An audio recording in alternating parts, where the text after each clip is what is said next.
What you think about when you're born into a fire? Let 'em burn it out. Sell 'em to the richest buyer. They wanna let the world decay.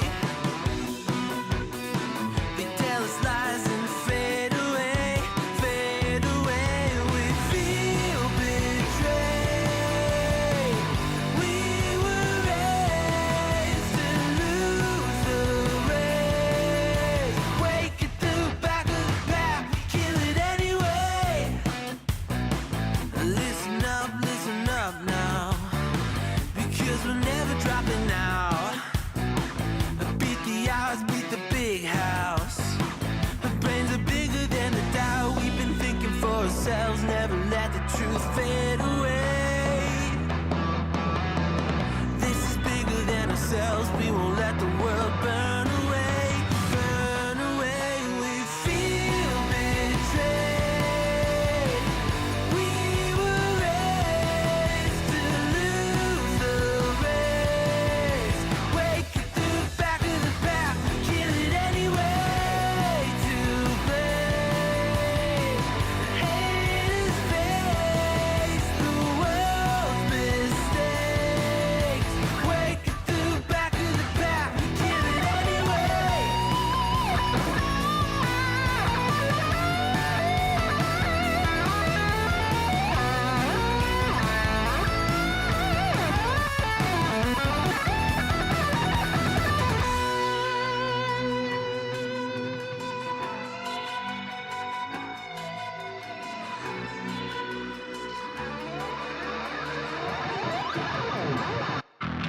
And we feel betrayed. We were raised to lose the race. Wake at the back of the pack, kill it anyway. To blame, haters face the world's mistakes. Wake at the back of the pack, kill it anyway.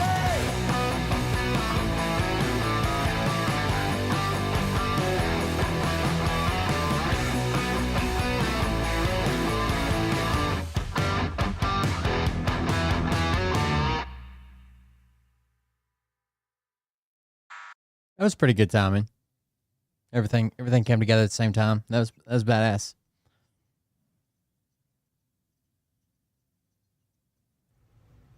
Hey Daddies, it's me, the Linda Binda from TikTok. I wanted to make this video because I wanted to thank you for watching Cold Beer Confessionals with Will Bird. I think that's just incredible. I've watched a few episodes and I'm just like very intrigued. But you know what I'm most intrigued in is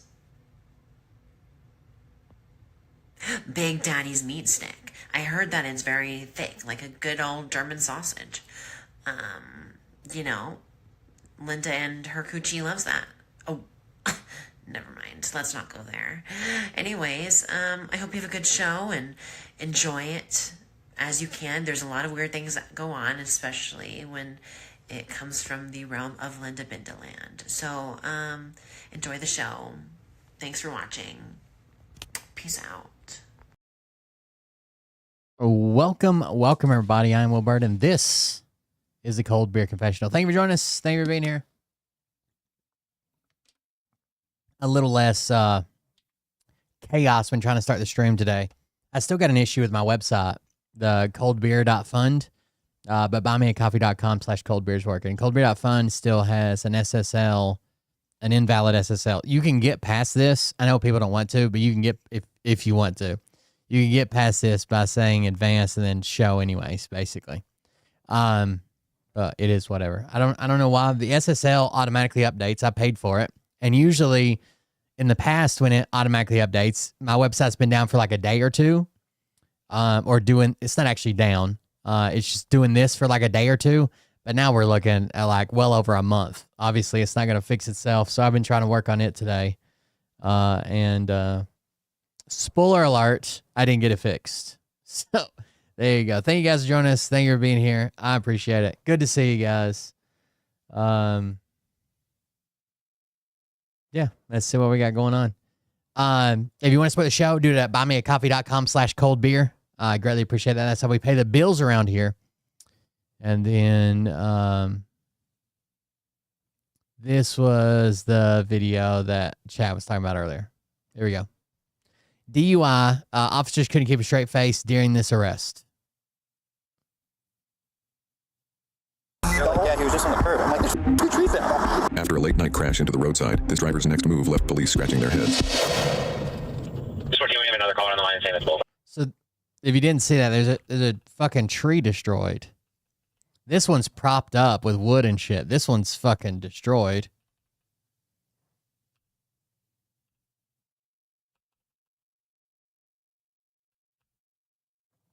Yeah, that one's cribbed up. I guess maybe it had wind damage or something. The other one's just destroyed, dude. Gone. Line saying that's both. Quebec Echo India Juliet 74. He's stumbling around. Jake. Claims he doesn't see the cops. Opens his door, shuts his door, then gets in. He's okay. He's just drunk. He's drunk? Yeah. Hello, sir. Buddy. There we go. He's so drunk. The subject was on the curb and he pulled off and he's going westbound on Meadows Boulevard.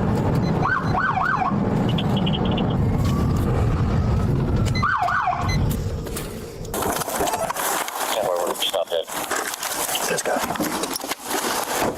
Sir, shut the vehicle off. What's going on, man? I literally was right there. Yeah, I did the conference, but there's two cops there. You took out a tree. You didn't see us? Right behind you? What happened with the tree back there? The tree. The one you hit. It was a pickup truck? Yeah, black truck. Hey, a witness just said it was a black pickup That truck. was you. He's trying to drive back. You got out your car, you looked at the damage, and then you got back in your car, and here we are. What's going on, man? They literally watched him get out of his car, check the damage, and then get back in his car. And he's like, what tree? Oh, if I'd have hit a tree, I'd have sat right here and waited on you guys. Let there, turn here, go there, go there. If I would have done that, I would have set like wait for you to Well, there's damage to their car, and there's a No, I know that from that. There's a giant tree. Another partner There's a giant from Fairly Tree. There's a giant tree that's no longer in the ground anymore. A bunch of people are saying that you hit it. That's fine. I'll take everything out of it. You have your license, registration, and proof of insurance. What are you handing me, sir? You're handing me your car adapter? You asked me for your service attestation for my registration of my forcibly of my. Look at the front. Look at the front of the car. God damn, he can't. Medical marijuana car. Do you have a license? The black, newer model pickup truck. Heard the crunch. First I thought it was like the big garbage dumpster, but it sounded like so much crunching. And I said, I just got to go check it out. This guy stopped to help him. The cops were here. The guy got back in his truck, I guess, to get his papers. Totally wrecked trash, total DUI situation. And then started to slowly roll. And then he God, she's got to love this little bit of power she finally got in her neighborhood. kept on going. Total DUI situation. Trash, totally. The officers that were the first on the scene chased after him. So, Did you see him against the tree over there? I didn't actually see it. I heard it peripherally and came. But you saw the car leaving, I right? saw the black truck leaving. Sure, I live right here. Okay, all right, thank you. She didn't see it, she heard it. I know, but I'm like, okay. You're like, yeah, he was just on the curb. I'm like, there's two trees there. I mean, yeah, he was on the curb, you can tell. Dude, you even have the tire tracks. I was losing my... These are probably Toyo open countries. Yeah. Well, once he gets done with him, if you want to go over there, I'll deal with this. I'll just probably hook it up to the truck and throw it out of the road. That's pretty solid. Sprinkler system, whatever these things are. At least $10,000 property damage. This dude just ripped. He don't need no medical. I mean, he needs an IV with some good fluids in it. Do you need to speak to any medical professionals? No? Okay. Just hang tight. We'll figure it all out. This dude just ripped. Same with me every other night. Do you realize you hit a tree? What's your name? Eric. What happened right there? Your wrist. Where? It's a little cut up. Is that his stuff? Hey, come here real quick. So just some cues. When I asked him for his license, registration, and proof of insurance, he handed me his USB adapter. His license is valid. He's got 4 previous DWIs. So, God damn, dude. 4 How many can you have before they just pull your license forever? his car was involved in a crash, Older millennial. and ask him, did he hit the tree over here? I'll take care of the rest. You didn't hit the tree over there? No, any accidents? No, you're not injured. Okay. Did the paramedics check on you? I don't know if they did, but I know. Did the That's fine. All right. Were you by yourself in that truck? If I can get out of it, I could. Yeah. Were you by yourself in the truck? Right now, yes. You didn't hit anything, right? No, because that's my house right there. Do you have a phone number for me? Just because your house is there doesn't mean shit. There's the damage, by the way. Did you always have those damages in the front of your car? Yes. Here. What is that? What do you give it?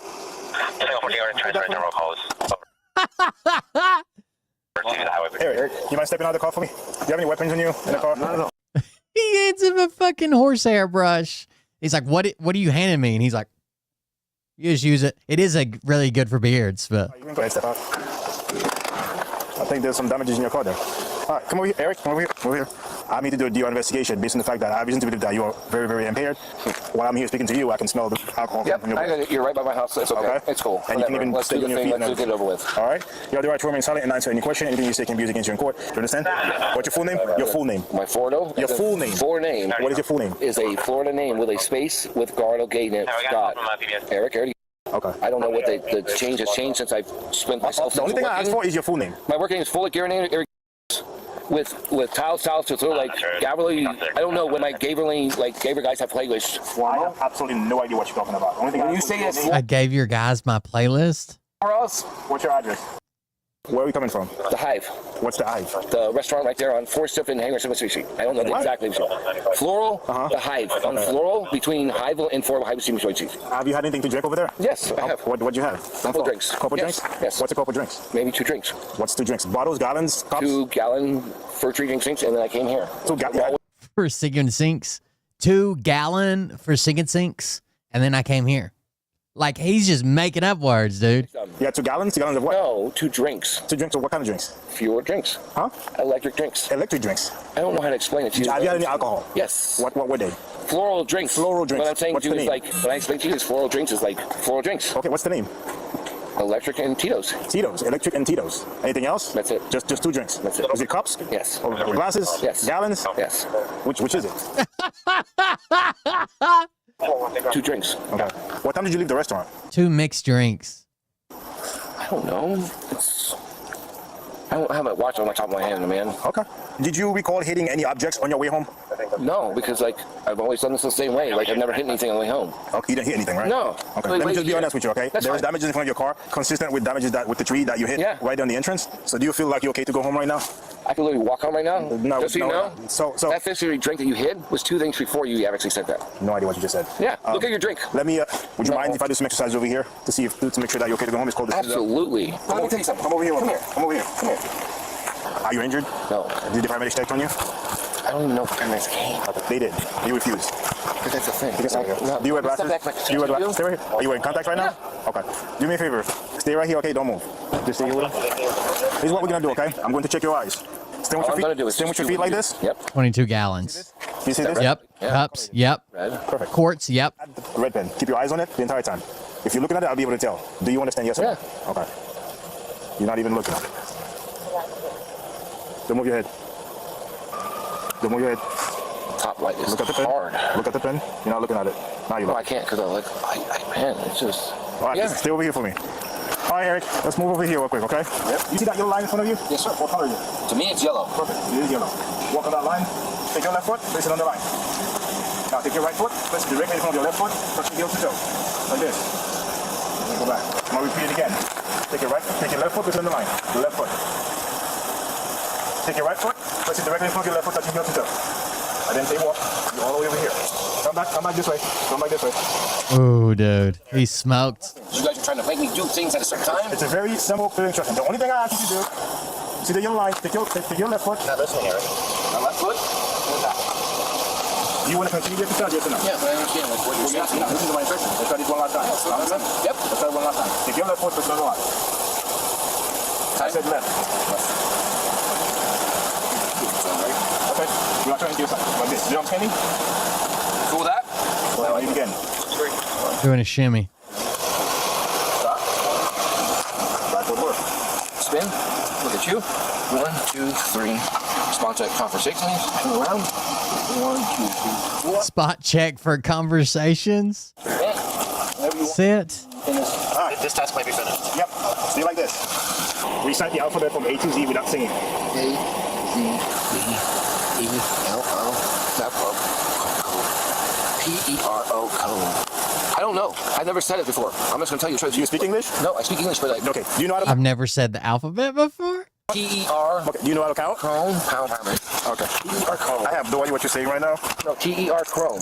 All right. I don't know. TER Chrome. Bring him to the car and just stretch him. He's speaking another like language. another language, yeah. Literally. Like, I have absolutely no idea what this So when I was asking him for stuff, it was the same thing. Like, and it was like, I don't know what he's saying. This guy's gonna be a point two. That's your sing. I gotta know what that is, yeah. That's your sing. Say, hey, you got me? Give me 1 second. Yep, exactly. Let me make sure. Yep, exactly. Where's the crash at? I need to know everything. I got you. No. Before you close the car, and you're accusing me of something before I even done it. So you have actually put me into something before I have done it. No. Yeah, exactly. Exactly. Fake ass. Take me out now. Show me what I've been charged with, please. Hell yeah. DUI from what? Where have you caught me from a DUI, and what have I hit? You hit a tree. Okay. 2 trees, actually. Where? On the entrance of your house, in your neighborhood. I don't see it. Well, we'll figure that out when we go to court. I just want to go home. But if you're not going to let me go home, then I can walk home and you can fill it out. Oh, I'm just going to fill it out. That's all. That's it. What was the question, Aaron? What are you controlling me with a proprietary control license right now? I can go home. You gotta rephrase that. What did you say? No. What are you keeping me in this pursuing situation with a contrived control license? You're not saying words, Eric. Are you keeping me with private selling license? A private selling license? All I want to know is what am I holding you back from holding you from He has some words, but a lot of them are not words. your job? That's all. What was the question? The question is right now, what are you holding me for? Yeah, I saw there's like a video that everybody was sharing.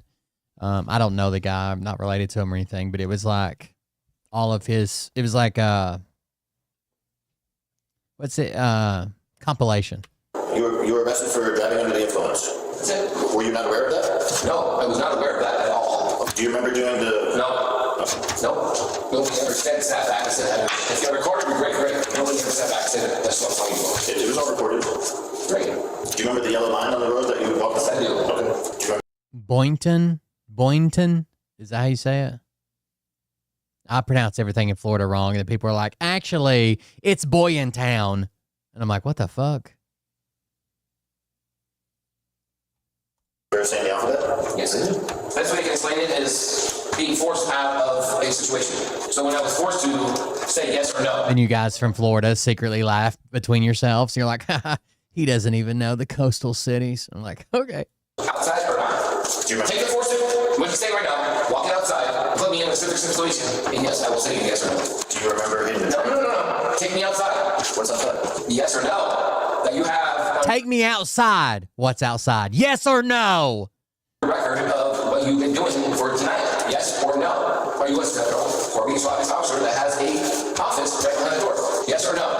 I do not have an office behind my door. So you're telling me when you open that door, you're asking me like not to yes or not no. So when you open that door, what are you asking for? Eric, Whatever you want. Record me whatever you want. Eric, I know you said earlier that you had 2 drinks. What were your drinks of choice? Cheetos and Cheetos. That makes sense. You couldn't even answer that before. You never asked that. No. To me. Someone asked. On record. No. Ask me on record. Remember, it's all... It's all on record. There's only on record where somebody asked me what I said. Okay. You still don't remember hitting the tree? The tree that was by the house. That's what it is. I'm sorry. I'm not saying I did or I didn't. It wasn't. I don't think you did it on purpose. No. I think it was an accident. It probably was an accident. But like, the people that leave that place. I'm not saying I took the blame of it all, but I'm not going to sit here and say that I took over 12 plus 8 means 14 inches. Eric was charged with DUI and fleeing the scene. Damn. That was a little short. I also want to see this. Here's this is from Legal Mindset. I know I showed a bunch of this yesterday, but I don't think chat was very interested in it. But Raja Jackson in the fight. This is a Legal Mindset doing a breakdown of the trouble he may be facing. That guy was fucking wasted. And the son of Rampage Jackson is in some legal hot water, some serious legal trouble after a brawl that went down with a Psycho Sue the other day. And this absolutely is going to have some serious legal repercussions. We're talking about that today on The Legal Mindset. We teach you to be your own judge. Of course, I'm Andrew Esquire, American attorney. This is the fast facts version, the quick and dirty version of the latest in legal news. If you like this, make sure you like the video and leave a comment on this below. And of course, I'm a little bit on mini vacation here, so it's not my home studio, but we're going to really get into this. And of course, I've got a PowerPoint for you. So let's jump right into that on the Raja Jackson attack. Now, many of you may know Raja Jackson is the son of course, Rampage Jackson. You have them on the left. You know, Rampage, you got his daughter there. Then you got that. Raja right there on the right. And this went down just this week, and he is now being investigated by the LAPD that are looking into this beating of an unconscious opponent. I am not going to play this video because YouTube has been coming down really hard on people that have been showing this image that's censored is kind of enough, but I can just describe you the fact that the opponent, Mr. Psycho Stu, was absolutely knocked out. He was absolutely flat. He was not responding, and it had to be to the point where people were pulling him off, had to pull Raja off because he was beating this unconscious man and continued to do it for an uncomfortable amount of time. Watching the video was very uncomfortable. I watched the whole thing, and there have been many experts that have commented on this and given commentary. I am not an expert in neither MMA nor wrestling nor fighting in general, but I am a person who knows about the law, and when you see somebody who is unconscious, one big thing that pops out is whatever consent they would have had for the fight is gone. Right. Even when he consented that you can punch him as hard as you want, as many times you want, when he's unconscious, you lose his consent. On now. Most people do not consent to continue to be beaten while they were unconscious. And there is a limit, even within fights, even within rings, even within MMA or any other form of sanctioned fighting, that at a certain point, this is too far, and there is no legal protection. There is no waiver. There's no really thing that's going to get you out of this per se. Now we're going to talk about some defenses for Raja, what he might bring up that might minimize things, but there is no kind of complete waiver or some kind of complete loss of liability or protection from liability that you would have through some sort of contract. So let's continue here. We have a statement from his dad, from Rampage, and I actually think this was very thoughtful and very balanced. And I want to read this because I thought it was actually very thoughtful. And coming from somebody who's both a fighter and a dad, I think this was it's full of bullshit. I don't think it was. I mean, it was a P. I don't think this is thoughtful or balanced. Misinformation about my son Raja. I've been confirmed that the wrestler Stuart Smith, aka Psycho Stu, is awake and stable. Now, as an update, which I'll have on the next page, he is still in critical condition. Raja was unexpectedly hit in the side of the head by him moments before the match. That's also not true. Payback, quote unquote, in the ring. I thought it was part of the show. It was a bad judgment and a work that went wrong. Raja is an MMA fighter, not a pro. That's also not true. No business involved in an event like this. I don't condone my son's actions at all. He suffered from— It would have been a work if he'd have hit him one time. If he would have been plotting on hitting him as many times as he could. If he wouldn't have, it's all bad. And this is dad trying to save face after he pumped him up, saying like you're a bitch. I can't believe this happened. Blah blah blah. Like he got him pumped up before the fight. It's partly his fault, and just probably being a shitty dad. A concussion from sparring days ago. Now that's a relevant point that's going to come from the defense, and had no business doing anything remotely close to physical contact. As a father, I'm deeply concerned with his health and the well-being of Mr. Smith.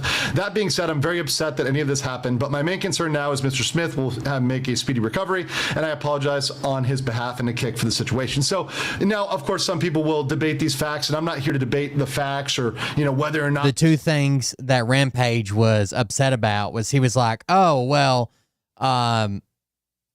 Raja might go to jail. And then the second thing immediately after that was Raja might lose his kick channel. Like, oh, okay.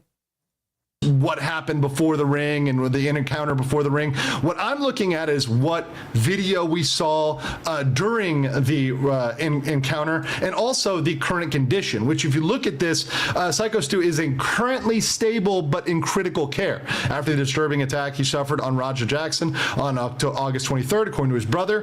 The family asked supporters to keep the wrestler, whose real name is Stuart Smith, in their prayers as they're focused on his recovery. So he is not dead. That's a relevant fact legally, right? Because obviously if this was a fatality, then there would be something else on the line. There'd be some very, very serious charges on the line, which we'll get into right now. So obviously you have attempted murder. That's something that people have been throwing around. That's in all the clickbait, thumbnails, etc. Now, whether or not this is an attempted murder is going to be based on intent. how it reads in the state is intended to cause death as opposed to serious harm, and their actions were directed towards achieving that intent but ultimately ineffective in completing it, meaning they tried to get rid of this person, tried to end them, and only because of whatever else happened did that not happen. So it has to be specific intent of death, not of serious bodily harm. So if you just intend to mess somebody up, to hurt them a lot, that is actually not enough. That would actually not be enough under the relevant statute. Now, it can be first-degree murder, which is premeditated, or second-degree murder, which is a little bit closer to manslaughter. For those that are familiar with the statutes, we're going to talk about manslaughter next. But in this case, the specific intent is the biggest thing that is going to be the hurdle for prosecutors if they wanted to go this route. Next is manslaughter, and manslaughter is the unlawful killing of another without malice. It does not require malicious intent, and this can either be a sudden fight or a heat of passion in the case of voluntary manslaughter, or involuntary manslaughter, which occurs when committing another felony. The problem with manslaughter is there's no attempted manslaughter. So the fact that he's not dead, right, that there isn't a killing here, right, kind of negates this one. So while a lot of people have been throwing around the word manslaughter, it really won't work as an attempted manslaughter. There's attempted murder, and then there's other things, which we're going to get into, but there's not attempted manslaughter. So that one is probably not going to be the thing here. Battery, definitely something that everybody can consider, and if you consider murder at the top end and battery at the low end, battery is one that, as you're going to see here, it looks a lot more possible. So a battery is essentially when a defendant, in this case Raja, willfully and unlawfully touched another in a harmful or offensive manner and was not justified. So a lot of people confuse assault and battery. Assault is the threat of harm, and there has to be a fear, right, that's accompanying that threat, and battery is the completed act. So battery is you've not just threatened somebody, but you've gone and done the thing. You've actually gone and touched the person, you've harmed the person. So harmful or offensive manner means you physically harmed somebody, or it was done in an angry, rude, or disrespectful way that the victim found offensive. Well, this is, of course, beyond angry and rude or disrespectful. I mean, you're unconscious. You're being beaten while you're unconscious. Obviously, that is physically harmful, right? And there's no justification. So the justifications in the relevant statute are usually self-defense, defense of others, or disciplining a child. That's not what we had here. So battery, not looking good for Raja. Now, there are some defenses. There's mutual combat, which is a limited defense, not a total defense. It's not a get out of jail free card, but it is a limited defense against assault or battery, but only in the specific circumstance where both parties clearly and willingly participated without the intent to cause serious injury. So there's a lot of problems there. The willfulness, the consent. Obviously, there's not a consent to be beaten unconscious. So that's Rampage Jackson was shocked to find out his 25-year-old son, Raja, is only disrespectful towards him because he's been holding a grudge against him for farting in his face during his 7th birthday party. Wow. I think the most damning thing is when he's talking to Chad or talking on the phone or whatever he's doing in the crowd, and they said, yeah, they told me I could hit him, but I ain't doing this play shit. I'm going to hit him as many times as I can. I'm going to fuck him up. They won't be able to stop me. Kind of out of the picture. And beyond that, the intent to cause serious injury, it looks like from what we see, there's an intent to cause serious injury. It did not look like there was an intent to just, have the fight and step back under the rules, right? And even if this did apply, which it likely doesn't, it's not a full defense. It's an incomplete defense. It doesn't fully protect from criminal or civil liability. It just might mitigate that. And serious injuries, like we have here, critical condition in the hospital, are typically still illegal, even in mutual combat. And combat often, if it goes beyond that consent, the consent of the original fight, it's out. And that's what I think we see here. Now, what the concussion might come up with and might come up as a defense is diminished actuality. This is actually changed from the diminished capacity defense. Some people are aware of that one. But what this means is the defendant, in this case Raja, did not have the necessary specific intent due to a mental disease, defect, or disorder. So what I don't know if it puts him in a different category. It could, I guess, in some states or jurisdictions. I think it's definitely relevant information to know that, for the jury to know, and the judge to know, he's a trained MMA fighter. The other guy's an entertainer, right? He's a wrestler, but not obviously entertainment only. The problem is I wholeheartedly believe he wasn't setting out to kill him. So we're not going for murder, even if the guy dies, or attempted murder. It doesn't matter. He didn't set out to kill him.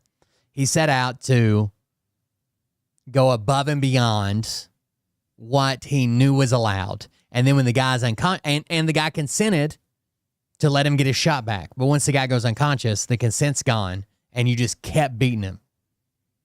And tried to fight to get back to him even more. When people were pulling you off and holding you up, 3, 4, 5 guys holding you up in the corner, you're still trying to fight to get back to him. What were you going to do? Kill him? Beat him to death? Rampage argued, and I don't know whether he knew he was making a legal argument or not, but that fact from Rampage's message was very relevant because a concussion. Well, then he shouldn't have went to the show. He shouldn't have agreed to get in the ring. He's an adult, right? He agreed to go to the show. His coach was with him and talking to him. He was with his friends. He agreed to do this get back thing. And there was an aluminum can crushed on his head. The side, not like even like, how drunks get it and crush them on their head. It was the side of it. Like there's no way that fucking hurt him. Has been proven in other cases to form the basis for diminished actuality if it prevented them from having a specific intent. So if it hurt their brain in a way that they couldn't think and form that intent, well, that could prevent something like, for example, an attempted murder. You can't prove attempted murder if you have no specific intent. So that would negate that. Might not negate a battery, right? So that's an issue for battery, but it might negate him from attempted murder. This would require an expert analysis, expert testimonies. You have to get a lot of people backing this up and saying this actually happened, but it is indeed possible. The other thing people aren't talking about right now, everyone's focused on civil claims. Civil claims. Civil, but there's massive, everyone's focused on the criminal and they're forgetting the civil, the tort side. There is I checked the GoFundMe before we went live. It was still about the same, $160,000. It's been bumped up. They must have automatic goal progress or whatever. GoFundMe does a thing to where like you check a box, and if you get close to your goal, it automatically raises it, judging by how much traffic's coming there and how many people are interested in and what they're like. It basically has an algorithm. So it started out as $5,000, and it's up to like $170,000 or something now with a $200,000 goal. But the goal's been changed like 30 fucking times. Massive liability on the civil side, not criminal, civil. So criminal, we're going to probably have something going down there. That's being investigated. LAPD are looking into that. But we've got over here civil, and that's what people are really quiet on because there's massive monetary damages here for either battery or intentional infliction of emotional distress. And battery under civil law is a little bit different. It's intentionally causing an unconsented, harmful, or offensive contact, which a reasonable person would find offensive without consent. 100%. Intentionally caused and unconsented. You can say that the first hit or couple were consented, but unconsented once he was unconscious, harmful or offensive contact, which a reasonable person would find offensive. You can't even play this video on most social media websites because it's so offensive.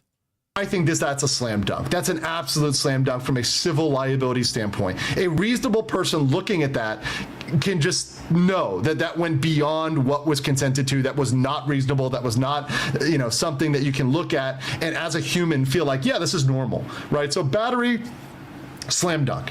Intentional infliction of emotional stress is extreme and outrageous conduct by the defendant that was intended or recklessly disregardful of causing severe emotional distress. I don't know if he'll get this severe emotional distress to the victim, not unless they can plead like his wife and family are emotionally distressed. Because I guess as far as the wrestler's concerned, he doesn't remember any of it, right? He was just unconscious. Victim. So this one, I think most people would call it. Well, I guess you could say his hospital stay and recovery and shit was emotional distress. Yeah, never mind. Extreme and outrageous. I was thinking about the act and being terrified, like a PTSD event. But even just being in the room, and going through recovery and all your shit's broken, that could be severe emotional distress. So that's very possible. And the emotional distress, I mean, you're put in critical condition. So I think that's something that might be relatively easy to prove, especially even compared to the criminal side. I wonder what you guys think. Do you think he's going to be held liable in a criminal court, in civil court? Do you think there'll be massive damages, a settlement? I like Nate the lawyer too. Hold on. The video. I didn't tell him to go beat that man. One punch. Flashback. When you run in on his shit, you fucking give him his receipt. Remember what a receipt is? Give him that fucking receipt, bro. Tag his shit. If you got a fucking problem with it, I'll fucking run out there. They got a problem with it. I'll run out there. Give him his receipt. Now he's like, I told him one punch. One punch. I said one punch. Tag his shit. A few moments later. I ain't gonna hurt him too bad though.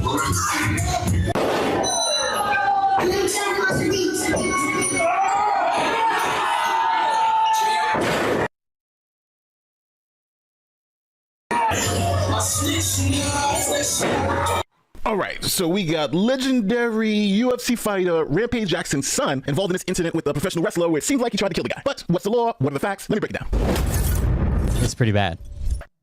All right, so first things first, we're going to start off with looking at the facts of the case. Who's involved, what happened, and we want to get a nice grasp of the whole situation. And for those of you who want more context, the full 1.5-hour edited live stream is in the link in the description. It's an unlisted video, so you can go check that out if you want more context. Then we'll look at their legal exposure, whether they're exposed in a criminal sense or if they're exposed in a civil sense. And then at the end, you tell me, do you think this is attempted murder? Do you think this is simple assault? What do you think is going to happen? Okay, let's start with the players. This is Raja Jackson. He's a 25-year-old MMA fighter and son of legendary UFC fighter. I think they just agreed to it. I know that his coach knew about it. His dad knew about it. I think they just agreed to it. Kind of like a handshake thing. And they're like, well, we're going to let you get in and you can knock him out, hit him once or whatever. Right. Not sit on top of him and beat him to death. Clinton Rampage Jackson. Now, his MMA record is 4-0 as an amateur, and he has 1 loss by decision as a professional. Now, Raja, along with being an MMA fighter, also streams live on Kick. Now, Raja is friends with the man named AJ Mana. He's known as the War Ready Warrior, and he works for a promotion called KnockX Pro. Now, KnockX Pro is an independent wrestling promotion, and it's essentially the minor leagues of wrestling. Now, it's founded by ex-WWE. Oh, I thought it was just Knox Pro, but it had 2 X's, but I guess that makes sense.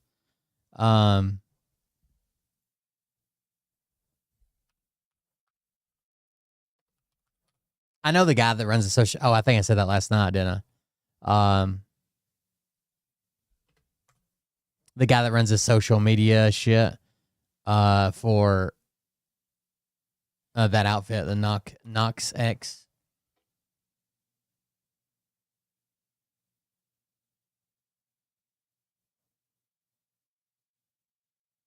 Store Rikishi. If you remember the WWE from the 1990s and early 2000s, Rikishi is the founder. The wrestling promotion was having a show, and AJ invited Raja to come and watch the event. Now, Raja accepted that invitation and decided to stream his experience on Kick. I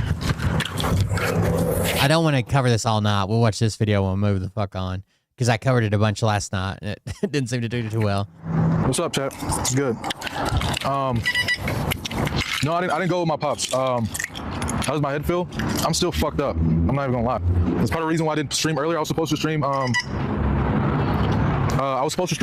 to paintballing with AJ, but my head was fucked up. I was throwing up and shit. One of my teammates, Andre, who was on the stream the last time, is having a pro wrestling show, and I told him I will come and support, and I wanted to bring you guys with me. You know what I'm saying? Now, just for a little context, Raja's talking about his head hurting and him throwing up because he had a concussion, and his head is still hurting a little bit. So that is something we should all keep in mind while we watch this event. Now, Raja goes and meets with his friend AJ Mana, and they go and meet the rest of the wrestlers. What's up, bro? What's up? Why you look like a stripper at a gay strip club?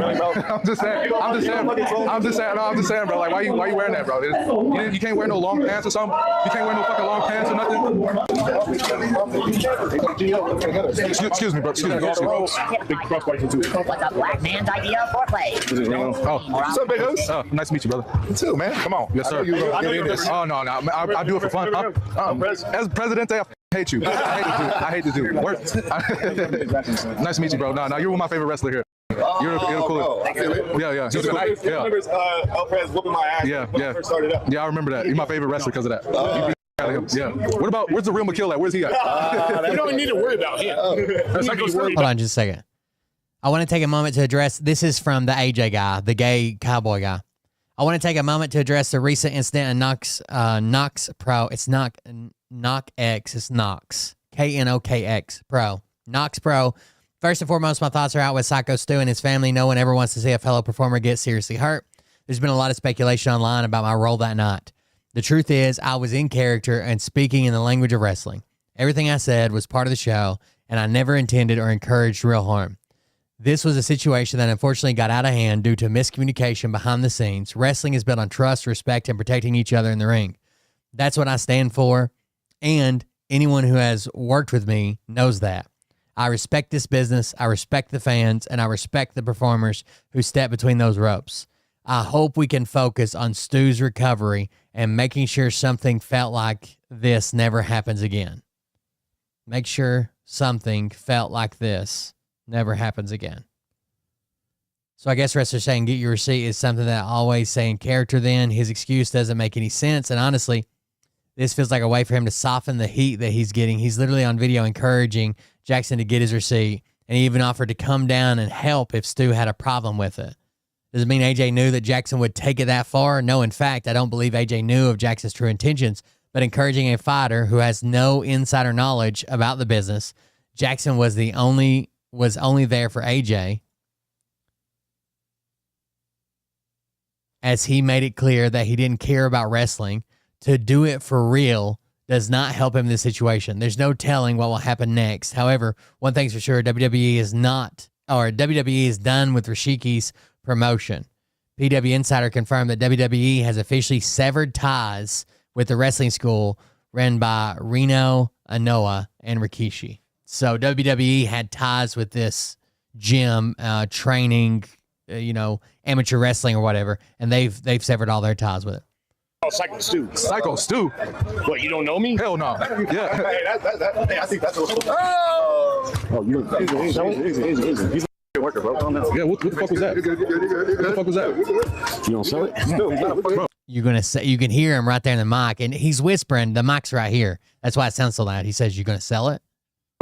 So obviously I gotta pause the video here because Raja was just hit over the head with a beer can and he is still suffering with a concussion. And unfortunately the person who hit him with the beer can, his name is Psycho Stu. And Psycho Stu believed that he was part of the show. He saw the cameras and he thought this was what's known as a work in the wrestling business. Now to understand this incident fully, I have to explain to you some of these wrestling terms that are used behind the scenes. Now a work is a planned or scripted element of a pro wrestling event. And Psycho Stu's kind of a heel, right? He's a dick to everybody, gives warnings, does cheap shots, stuff like that. That's what he does. It includes choreographed moves like slams, storyline development, and prearranged stunts. Now that's why in this moment, all the wrestlers are saying, he's not a worker, explaining to Psycho Stu that he's not part of the show. Now you would have also heard the term sell it. After Psycho Stu hit Raja in the head with the beer can and Raja didn't react, he said, you're not going to sell it. Yeah, what the fuck was that? What the fuck was that? You don't sell it? No, he's not a fucking worker, bro. So what is selling in the wrestling business? Well, selling is the act of making moves look painful and effective, even though make it look like it hurt. Obviously, there was some confusion here. And pro wrestler Psycho Stu apologized to Raja and explained that he actually thought this was part of the show. When he saw the cameras and everything, he thought that they were all playing the role. They were working. I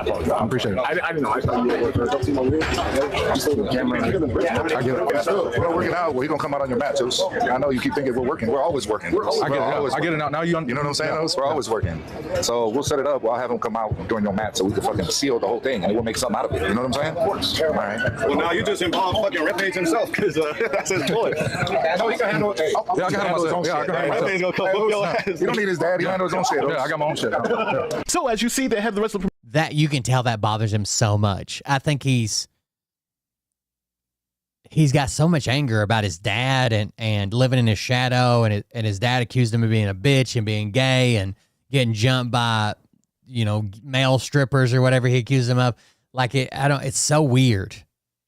He's like, yeah, I got my own thing. I don't need my dad. I can handle it. Like that right there, you can tell gets to him. Right off the bat. Everything gets to him. The guy's unhinged.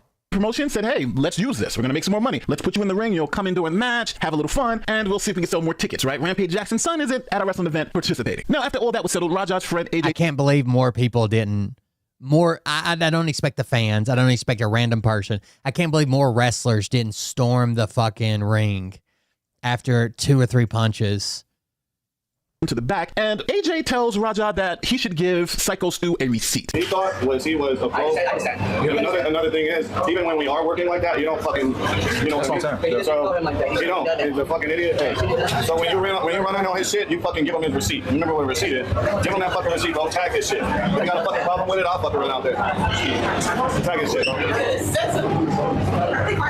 I'll get it. Hey, as long as I get my lick back, I'm straight. So what's a receipt in the wrestling business? What is a receipt in pro wrestling? Well, sometimes you might hit your opponent a bit too hard. All a receipt is your opponent giving you a little bit of payback, or a lot of payback. During my time in the WWE, I received my fair share of receipts. So this video is going to be ranking them from least painful to the ones I'm still feeling today. Now, let's recap. Raja has been hit in the head with a beer can. He then gets upset. They all shake hands. An empty beer can. I can't imagine this bothering any full-grown adults. He goes to the back, and his friend, who's one of the top wrestlers in the company, tells him to make sure he gets him back with that receipt. So Raja now is in front row, and he's telling the chat what exactly he's going to do, what type of receipt he's going to give him. I haven't been playing Fortnite. America's mid. I get the chance to go in there and now really up. It's always been my dream to fuck up a pro wrestler for real. So I get it today. It's always been my dream to really fuck up a pro wrestler for real, and I get it today. Fighter, but I'm gonna really have to show him, like, you can't just hit him can on my goddamn face. I'm gonna hit him and I'm gonna take him down. I just don't know which one I should do first. I don't know if I should take him down first and then hit him, or I should hit him and then take him down. I don't fucking know. I'm really going to hit him, I'm telling you. I just don't know if I'm gonna pick him up first or hit him first. I don't know. Because if I punch him and he goes down, then I won't be able to pick him up. This is the match before the one that he's supposed to come in on. And there is a sound guy or a tech there with an earpiece in that taps him on the shoulder and tells him when to go in. I ain't gonna hurt him too bad though.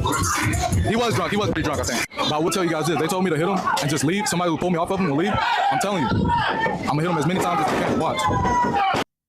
They told me to just hit him and leave. Somebody will pull me off of him. So he's telling you what his instructions were, right? They told me to hit him and leave. Somebody will pull him off of me. I'm going to hit him as many times as I can. Just watch. Watch. Now, Raja's father, Rampage Jackson, calls him and starts making fun of the fact that he is hugging up on grown men in booty shorts and starts teasing his son about that. That's the clip I was looking for yesterday. Like, they told him, hit him and leave. Somebody's going to pull you off of him. But this motherfucker fights the people pulling him off of him. I looked at your screen, my chat was going crazy, and I looked at your screen, you was hugging on some dude in some damn tight. Man, I looked at your screen, you was hugging on some booty shorts. I saw you hugging on your screen. No, I don't got no sexual fantasy, nigga. I saw eyeballs. I saw your... So now, we have all of this backstory. His father's telling him, oh, you're hugging up against men in tights. He feel like he's embarrassed because the guy hit him with the beer can. He's got a concussion. He was told to return the favor, give the person a receipt, hit him for real. And he's telling people, I'm going to do exactly what they say. I'm going to hit him for real. They told me to hit him until I get pulled off. So at this moment, it seems like everything's going to go with the plan until Raja gets into the ring.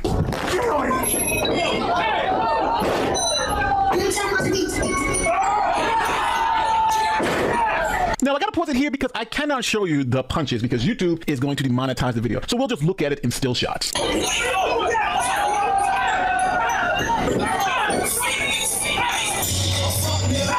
The guy's unconscious from the time he hits the mat. By the way, the slam knocks him out, and he's just pounding the fuck out of him. Hey, you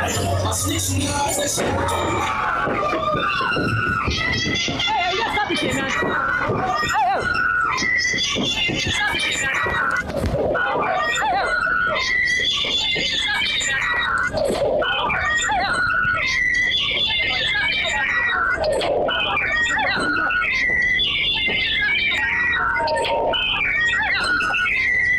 Now, Raja's friend, the one who brought him to the event, the one who told him to give the other wrestler a receipt, went on a live stream and had to defend himself because people were saying, hey, you told him to do this. You told him to go beat this guy up. And this is what he had to say. I can explain. Because I was a big part of this shit. Promoter says, since this is already on camera, and you can go watch it for yourself. I think the big issue is that to get murder or attempted murder, he has to go in there with the mindset, I'm going to kill him or I'm going to try to kill him. Yourself, like I said, the tape never stopped running. Since this is already on film, let's go ahead and use it. Let's make it a part of the show. Well, how are we going to do that? Well, I'll give you a chance to go in on during his match, and you get your lick back. You see, I said receipt. I didn't say lick back. I said receipt. You know what a receipt is? Here, I'll do it in progress. I'll do it. I will literally give myself a receipt right now. You ready? That's a receipt, bitch. That's all the fuck I told Roger to do. The only thing I told Roger to do was give him a receipt because that's what the promoter wanted to do to be done. The promoter sent me away with Roger to work out the details. Watch the video. I didn't tell him to go beat that man. One punch. Y'all dumb as fuck. Now, this story has blown So he's trying to save himself. Some people saying this is attempted murder. Other people saying this is just simple assault. You have a wide variety of opinions here. So let's look at the law in this jurisdiction and see what liability could both Raja have, both criminally and civilly, and what liabilities the wrestling promotion may have for allowing this to occur. So first, we need to know what jurisdiction will have a say in how this plays out. Well, we are in Sun Valley, Los Angeles, California. So that means California law will likely apply to the situation. So what criminal liability is Raja Jackson exposed to? First, we have felony assault with a deadly weapon or by means of force likely to cause great bodily harm. That's California Penal Code section 245A4. Now, in this case, Psycho Stu was punched over 20 times while he was unconscious. And prosecutors are going to say, well, that's what were we talking about the other day? Oh, we were talking about this, the live streamers, where you never know if they're being truthful, if they're doing this, if they're doing that. It's hard to tell, right? Well, same thing with wrestlers. Like he might have been acting if he just said, go in there, I want you to fucking kill him. I want you to take him out. I never want to see him in the ring again, kind of deal. Enough to likely cause great bodily harm. That has a penalty from 2 to 4 years in state prison. I want him leaving in a hospital. I mean, you've watched in an ambulance going to the hospital. You've watched wrestling before. Is that the character talking, or is that him giving him instructions? $1,000 fine. Another charge that prosecutors are likely going to look at is battery causing serious bodily injury, which is found in California Penal Code section 243D. In this case, a serious bodily injury is broken facial bones, loss of teeth, loss of consciousness, and possibly choking on your own blood. The penalty for this is up to 4 years in state prison. Now, if Psycho Stu is permanently disfigured, prosecutors will look at something like mayhem, which is California Penal Code section 203, which applies if the person is permanently disfigured. That's a 2 to 8 year sentence. And then we have attempted murder, which in my opinion is going to be hard, if not impossible to prove. That's found in the California Penal Code section 664, and prosecutors would have to argue that Raja intended to kill Psycho Stu. And I'm assuming prosecutors argue that Raja hit Stu as many times as possible and ignored his unconscious state. Now, obviously, that can get you a life sentence. But there are some special aggravating factors that Raja has to also be concerned about here. Now, the fact that Raja is a trained MMA fighter, a professional MMA fighter, prosecutors can argue that this is an aggravating factor. See, courts have found that boxers... That's what Rob P. was bringing up. ...fighters can be treated as deadly weapons themselves. That's why... I know people in the military used to get this. If you were like high speed and had been through military training, hand-to-hand combat, MACB, shit like that, you could get that as like an extenuating circumstance, right? Because you've been trained to fucking kill people in hand-to-hand combat. Which really the training isn't that crazy until you get pretty high up in it. Most of the time, the training is don't get knocked out until your buddy gets there with a gun. Whoever's buddy gets there with a gun first wins. That's why boxers and MMA fighters have to be licensed. And obviously prosecutors are going to be saying that this was premeditated. And for evidence, they're going to show Raja talking to people in the chat, explaining to them exactly what he was going to do and what his intent was. Now, if you're an attorney representing Raja, the obvious thing you're going to say is this was all part of the show. He was instructed to do what he did, and he just followed command. Now, Raja's defense is going to be simple. I was told to do this. They told me to give him a receipt. They told me to jump in the ring and hit him. They knew I was not a trained wrestler. They knew that I didn't understand the way the business worked. So I followed directions. I went in, hit him as many times as possible until somebody pulled him off of me. That's going to be Raja's defense. And it makes sense in the context because everything that I just told you is accurate based on what we just saw. But the obvious question is the court going to allow this to absolve Raja of any criminal liability? Now, no one's talking about this, but what about criminal charges for AJ Mana? That's the person who invited Raja to the event. Well, prosecutors can look at charges like solicitation, aiding and abetting an assault. That's California Penal Code section 31 through 33. And this goes because AJ told Raja to give him a receipt, which is a real hit. And this incited the assault. He could be facing aiding and abetting charges for this assault. And there's also an element of reckless... A receipt would be like, it's not part of the choreography. It's more than that, right? It is checking somebody. Like I'm really mad at you, so I'm going to hit you a little bit harder. You're going to feel this one kind of deal. You fucked me over, or you messed something up, or something like that, and I'm gonna hit you hard enough to where it's more than our acting, right? It hurts worse. You're gonna feel it more than what we normally do.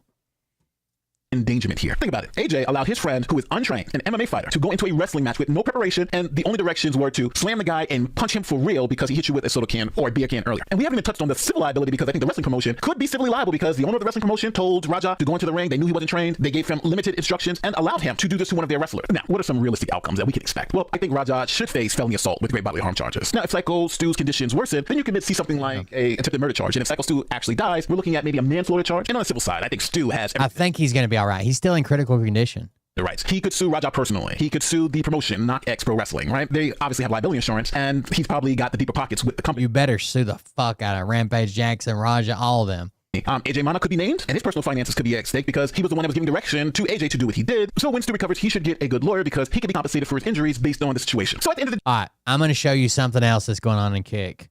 I kind of touched on it the other day. I guess trigger warning. If you've ever been a victim of like domestic violence and shit, this is the Kick streamer. Again, there's something wrong with the streaming mentality, and I know I'm a streamer, right?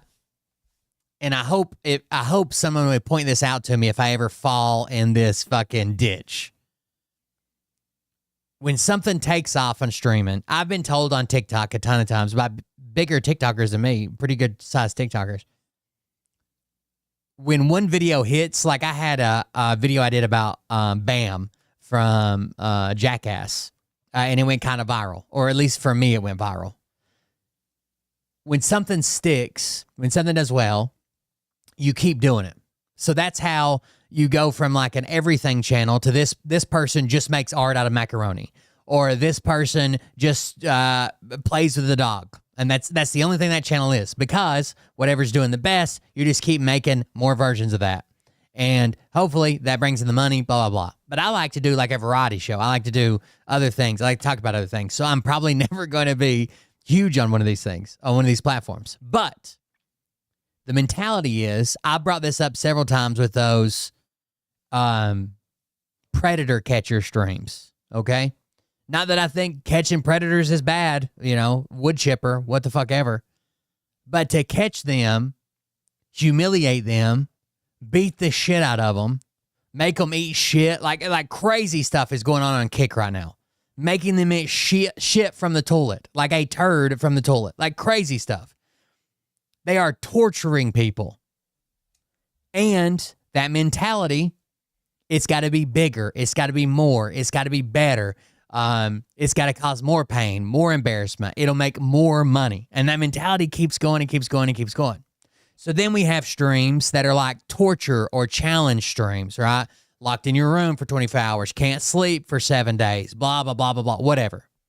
And that mentality takes over as well. So if you do a stream where, chat can donate to wake you up, and you're not allowed to sleep for 3 days, every time chat donates, a siren goes off or strobe lights or whatever, they wake you up, right? Then to up that, you do what Ice Poseidon was doing, where you have somebody come in and slap you, or someone hits you, or someone dumps cold water on you, right? And that's part of chat's interaction. That's part of the donations, right? If you donate 350 bits, 50 bits or whatever they call them on Kick, we'll dump ice water on him, or somebody will punch him, or we'll let this woman slap him, or blah, blah, blah, blah, blah. And they try to keep outdoing themselves. A Canadian streamer on Kick went pretty viral. Basically, his buddies were torturing him. And I feel like, and knowing what he said to his mother in a text message, I feel like this started between him and his buddies mutually, and he's like, hey, we can make a lot of money. I need you guys to help me. You guys will be the ones doing the torture. At some point, it went too far. And there are text messages between this streamer and his mother. His mother's saying, hey, it's going too far. This needs to stop. And he says, I know, but they won't let me leave. I can't stop it. They won't let me. So something seriously is going on wrong there. They end up torturing this guy to death. That's not a play on words. I'm not being, fucking cheeky or whatever. They end up torturing this guy to death. He takes his last fucking breath on a Kick stream after being tortured for 10 days straight by his friends. Dans le bras? Dans le bras?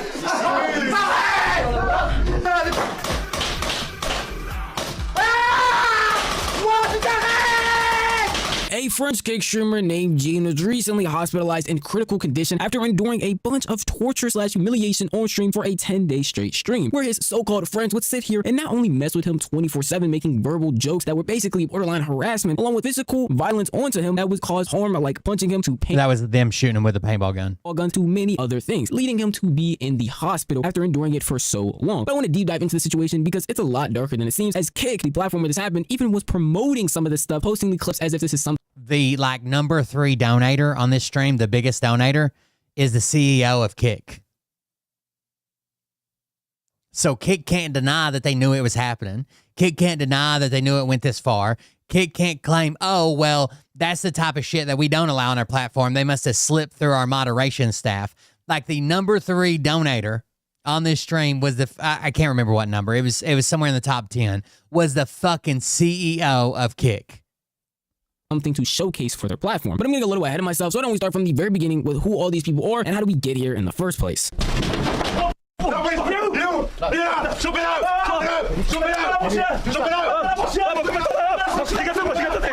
Warning for some people, this will be a more serious video and definitely will show a lot of things that are not for certain audiences. Just want to make y'all very aware. And obviously for YouTube purposes, everything I'm showing you is completely fake. There is no reason for alarm. All of this stuff is performed by trained professionals. There is no reason to age restrict my video. But the streamer we're talking about today is a French streamer named John Pavano. Hopefully I said that right. And he had live streams where he was consistently the butt of the joke. No matter if it was verbal conversation or physical conversation, his so-called friends around him would do all types of heinous acts, basically having torturing him be their entertainment for the live stream. And you're probably wondering why anyone would go through this and allow this to happen to them. Well, the story of John is actually very, very sad. JP, who I'll call John for the rest of this video, was actually streaming alone at his mother's house at the ripe old age of 40 years old. Unfortunately for him though, it was just him and his mother, and they were living off of welfare, and they didn't have a stable income at all. He was barely managing income while streaming, but he was getting well known for constantly raging on the game, and eventually was getting more traction when he started playing the game with another streamer named TK78. Moi je suis pas à côté, JP. Mais regarde comme il joue, gros. Aïe aïe. Regarde comme il joue. Mais putain, il dormait. C'est cool. C'est bon, j'arrête, c'est bon, Fortnite, je vais péter l'installer, même si ça rate de mort, c'est bon. While John might still be getting humiliated by playing the game because he's not that good at it and using his rage for content, this was still humiliation on certain constraints. Still very weird to go out of your way and do this, but at the same time, he was living in his own house and had the freedom to do whatever he wanted. Unfortunately, another streamer named Owen would convince him to join him in IRL streaming with a couple of his friends, and that's when a bunch of the actual physical things started happening, and it only gradually got worse the more and more they streamed. Somebody jumping on him, throwing paint on him, locking him in a room, beating the shit out of him, jumping on him. Honest with ourselves, this is not content at all. Blatantly going out of your way to mess with somebody, hurt somebody, harm them is not considered content. And even though people on this live stream are clipping up all of these clips thinking it was something funny, it should not have been. And all these people around him that say that they're his so-called friends is completely disgusting and deplorable behavior. Not to mention the fallout. Imagine if my kid is watching your fucking platform and they see someone beat to death.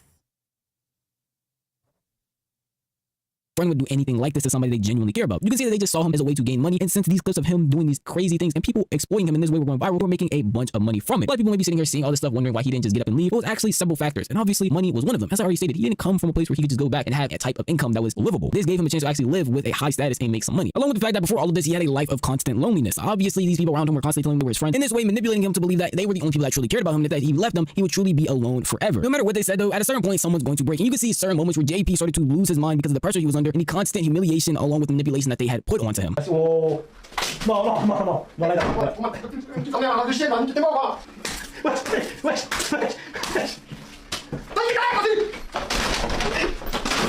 Voilà, justement, voilà. Allez, mais vas-y, sur la note.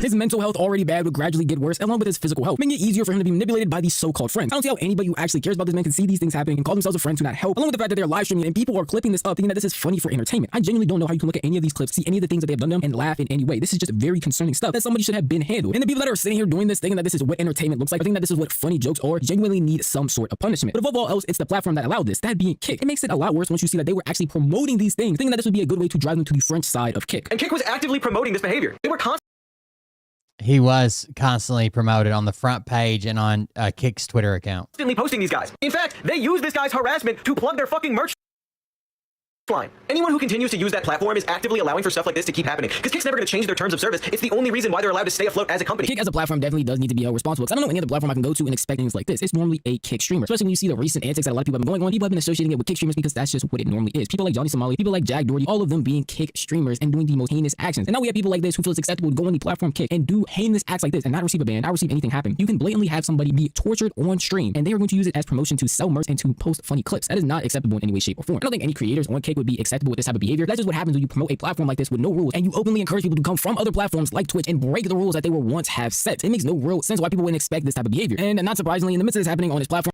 This horrible and disgusting, whoever was a part of this deserves to face severe consequences. I just spoke with Drake. Drake and I will be covering the funeral cost. This won't bring his life back. It's the least we can do. Prayers go out to Jean's family. Aiden Ross actually had something to say, saying this is horrible and disgusting. Whoever was a part of this deserves to face severe consequences. I just spoke with Drake. Drake and I will be covering the funeral cost. This won't bring his life back, but it's the least we can do. Prayers go out to Jean's family. Don't get me wrong, this is a nice gesture, but what would be better is improving your platform. The moderation on Kick has always been talked about. The point where anytime there's a bad actor and people put streamer next to it, they're unlikely to think of Twitch, Rumble, even Party, which is a new service, and immediately associated with Kick. Those being the bad actors, because that's the platform where any bad actor goes to get any of their stuff off, because they know they will not be banned for any of their actions. I think this shows that this platform just needs better moderation. And overall, any streamer / content creator needs to understand the difference between content and literal general torture, which shouldn't have to be said because not everything is content. And this right here is just a terrible, terrible, terrible use of a power dynamic manipulation that should definitely lead to consequences. Anybody involved in this should face severe punishment, and any actions like this moving forward should definitely be punished by not only the website, but also law enforcement if it is seen quick enough. I hope another story like this doesn't happen. And if you do want to learn more about this, I'm going to put a Twitter thread that links all the clips, even more clips than what I showed in this video, and goes more in depth into the story. But that's enough for me. I'm see you guys next one. Peace out. And then Philip DeFranco covered it as well. This is horrible. Streamer just died while live after what some have called 10 days of torture and sleep deprivation. More secret Fox News host text just dropped that exposed a lot. The so-called woke wars just took out the CEO of Target. My response to the founder of Kind Bars, of all people, coming at me over the Texas gerrymandering problem. We're talking about all of that and even more today on your brand new Philip DeFranco show. You daily dive into the news, starting with this. This is genuinely insane. A streamer just died while live at the end of a 10-day broadcast that involved him being beaten, bullied, and brutally deprived of sleep. And that after he had already reportedly been subject to months and possibly years of humiliation and abuse, hours and hours of which were captured on camera with nothing being done to stop it. And as far as who this guy was, you may have never heard of him, but he was actually the most popular kick channel in France at times, one of the most watched worldwide. His name was Rafael Grafen, though he was known online as JP, and he was 46 years old. And when he started out filming himself gaming, eventually he ended up as part of a collective run by a guy by the name of Owen, along with another one by the name of Safin. And these two, they reportedly got a kick out of bullying him, with this soon evolving into full-on physical and psychological abuse. So a lot of this just on camera, and there was like a range of stuff. You know, they'd suggest things like he'd never find love without the income from streaming, but they'd also threaten to throw him out on the street when he tried to leave. They apparently beat him, choked him, shot him. First media have shown excerpts of hour-long videos during which JP is suffering blows, insults, strangulation, dousing with paint and oil, and being shot with a paintball gun. With a paintball gun, poured paint and oil on him, and just seemingly tortured him in any way they could think of. In one clip that's been making the rounds, they claimed to have locked him in the trunk of the car and drove over speed bumps at high speed. And in the audience watching them, you had people encouraging them to go even further and even paying for it. In fact, by the end of the 298-hour live stream that ended with JP's death, they collected more than 36,000 euros according to the fundraising counter on the screen. $36,000 in donations to kill this guy. But notably with that, JP appears to not be the only victim here, because an individual identified only as Kudu, who's reported to have a disability and be under guardianship, has also suffered abuse on stream. It appears that there were already eyes on this. You had a French investigative media outlet actually exposing the abuse back in December. In fact, Owen and Safin were taken into police custody and questioned back in January. But then they ended up just getting released and seemingly were free to pick up right where they left off. The French prosecutor saying that both the individuals suspected to be thousands implicated in those. It was the #1 French channel, and it was like the 4 or 5, the top channel, you know, on all of Kick. And be victims denied the commission of any offenses. But again, right, so much of this, it was filmed. And so now, you know, in the wake of JP's death, you have people posting videos of everything he endured, as well as clips of JP speaking out about the abuser, even saying that he and cheering it on to accept it because he earned an income from them. With one showing Owen taking his phone and reading aloud texts to his mother, one of which said, "This is going too far. I feel like I'm being held hostage with their shitty concept. I've had enough. This is going too far. I feel like I'm being held hostage with their shitty concept. I've had enough. I want to get out of here, but the other guys won't let me. He's keeping me prisoner." They stole his phone and read out texts between him and his mom, and this was one of them. I want to get out of here, but the other guy won't let me. He's keeping me prisoner. And in another video, Owen and Safin are her explicitly discussing the possibility of JP dying live on air, pressuring him to say to the camera right now that if he dies live tomorrow, it's because of his shitty health and not because of us. So then, despite all of that, we saw them striking a very different tone after JP died. With Owen posting on his Instagram, "My brother, my partner, my friend, 6 years side by side, never letting go of each other. I love you, my brother, and we will miss you terribly." But then really, other than that, the two have kept quiet. Owen's lawyer claiming that JP had cardiovascular problems and also saying all those scenes are just staged. They follow a script, and adding, "If he's got cardiovascular problems, should we be torturing him?" We are waiting for the results of the investigation to determine the full circumstances of JP's death and to identify the responsibilities of each party. And with that, I'll say at this stage, the exact cause of JP's death is technically unknown. But he reportedly died in his sleep on the stream, and you had the French Minister for Digital Affairs confirming that an investigation is underway and saying she referred the matter to the country's digital and audiovisual communication unknown. But he reportedly died in his sleep on the stream, and you had the French Minister for in his sleep, he took his last breath on stream. Digital Affairs confirming that and then one of the assholes that fucking tortured him said, "Hey, let's not do this. Let's not be respectful. Don't share the video of him taking his last breath." You spent months beating the shit out of him, and now you're worried about people sharing the video of him stopping breathing? Investigation is underway and saying she referred the matter to the country's digital and audiovisual communication regulator and adding, "The responsibility of online platforms regarding the dissemination of illicit content is not optional. It is the law. This type of failure can lead to the worst and has no place in France, Europe, or anywhere else." Right, and with all that, you have Kick saying that it'll cooperate with the authorities and is undertaking a review of its French content, saying all co-streamers who participated in this live broadcast have been banned pending the ongoing investigation. Right, and as that's playing out and the situation's getting more attention, we're also seeing the reaction from the broader... I want to read that full. Hold on. The law. This type of failure can lead to the worst and has no place in France, Europe, or anywhere else. The death of JP and the violence he endured are an absolute horror. I extend my deepest condolences to his family and loved ones. JP was humiliated and mistreated for months live on the Kick platform. A judicial investigation is underway. I have referred the matter to ARCOM and made report on Pharaohs. I have also contacted the platform's management to obtain explanations. The responsibility of online platforms regarding the dissemination of illicit content is not optional. It is the law. This type of failure can lead to the worst and has no place in France, Europe, or anywhere else. What Kick's going to try to argue is that it's a skit, and so are the creators, saying, well, if we can't air this, how does wrestling air? Like we were just talking about, right? How does that air? How does a a movie with a serial killer air. Right, and then with all that, you have Kick saying that he'll cooperate with the authorities and I want to see this full statement. saying all code.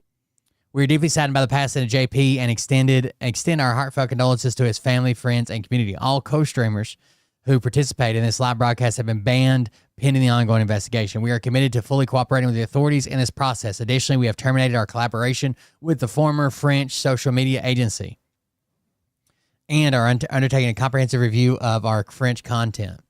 Our priority is to protect creators and ensure a safer environment on Kick. Co-streamers who participated in this live. Their priority was money, and this brought in a lot of money. That's why they advertised it.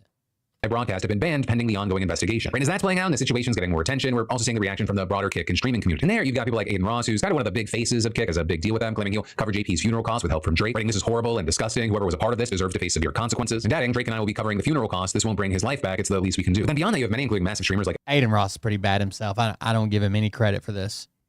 He's trying to save Kick because that's where he makes all his money and he's banned everywhere else. Asmund Gold saying that these men need to be arrested, especially for the fact that what happened on these streams was apparently known to law enforcement. Wait, so these people they were already in police custody for abuse of people with disabilities? You got to put the people that did this in jail. What are we even talking about here? It's not even a question. Like, obviously they're complicit. Well, they're doing it on purpose. I understand, like, you have games like Fear Factor and things like this, but he basically got kidnapped. How did the police not get involved with this? This is awful. For now, with this, we're gonna have to wait to see what comes from the official investigation, as well as if there are any charges or arrests. And of course, in the meantime, I'd love to hear from you, your thoughts, your reactions, your opinions here, because yes, the Philip DeFranco Show is a daily news show, but I also like it to be a conversation. But also, I'll say Kick is definitely not the only platform dealing with a massive scandal right now, because we just got juicy secret text out of this defamation suit against Fox News. Because while there was that Dominion defamation lawsuit against Fox News that everyone knows about, there was also— Have you seen the Janine Pirro text? Let's watch this clip too. Machine company that was made the object of election fraud conspiracy theories in 2020. Smartmatic. They kick things awful. I don't even like watching it. I don't like thinking that should exist online so easily accessed by my two kids, to think that that's normal, or to be in the chat cheering on while they're beating a man to death. Like, that's crazy. They're seeking $2.7 billion in damages over claim that Fox knowingly promoted false voter fraud conspiracy theories in 2020. Well, that suit has been around since 2021. What's new now is that there are tons of previously redacted documents that are now visible. And they reveal a lot of crazy ass shit, starting with messages that give a glimpse into the network's anxiety about hemorrhaging viewers after the election. As you can see, the media empire's founder, Rupert Murdoch, emailing Fox News' chief executive, Suzanne Scott, saying, "Getting creamed by CNN. Guess our viewers don't want to watch it." As well as things like host Jesse Waters texting a producer, "There's an audience uprising versus Fox like I've never seen." Then a couple of months later, he texted another host, Greg Gutfeld. Think about how incredible our ratings would be if Fox went all in on Stop the Steal. And this, even though he testified that he saw no evidence that Smartmatic— He testified there was no evidence, but he would say shit like, "Think how good our ratings would be if we went all in on Stop the Steal." technology switched votes in the 2020 election in the United States. And in fact, his colleague Janine Pirro said much the same, reportedly testifying that she agreed the election was fair and free, that Smartmatic did nothing wrong, and that Biden was legitimately elected. Yet despite that, she reportedly told Sean Hannity that she was angry that Fox didn't air an episode of her show and said, "I'm tired of the censorship and I'm embarrassed by how they called this election." Then 3 days later, she texted Sidney Powell, Trump's personal attorney at the time, "It's Janine P., got a former CIA chief of station who knows about development of Dominion. Keep fighting." Meanwhile, by the way, none of that's true. I don't know why she would even make that up in a private text to Sidney Powell, other than pumping her up. you had our producer warning her, "You should be very careful with this stuff and protect yourself given the ongoing calls for evidence that has not materialized." Also, before this next part, I should note for context that Fox prohibited on-air personalities from political involvement. Yet Pirro, who's now Trump's U.S. attorney for D.C., texted then RNC chair Ronna McDaniel before the election, "I work so hard for the party across the country. I'm the #1 watched show on all cable news all weekend. I work so hard for the president and party." And then in another exchange with Eric Trump, she appeared frustrated that the president hadn't yet rewarded her loyalty by pardoning her ex-husband who had been convicted of tax evasion and conspiracy. Elsewhere, Pirro is seen complaining to the president's son, Eric Trump, that her ex-husband, Albert Pirro, was not initially granted a pardon by Trump over his tax evasion conviction, and calling former New York City Police Commissioner Bernard Kerik, who was granted clemency, a selfish bastard, writing to Kerik's girlfriend, "I do not care about anyone else." Also, he did later on get this pardon. It just hadn't come at the time she sent this text message. He did get it right before Trump left office.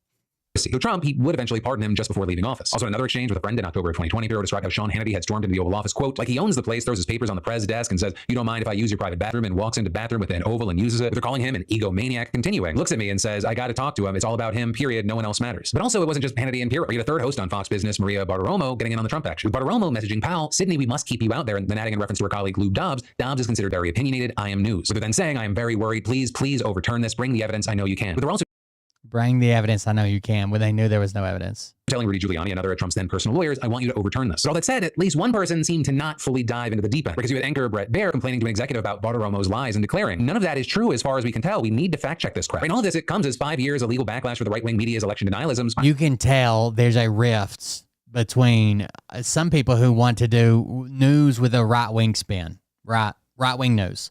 Other people want to be entertainment.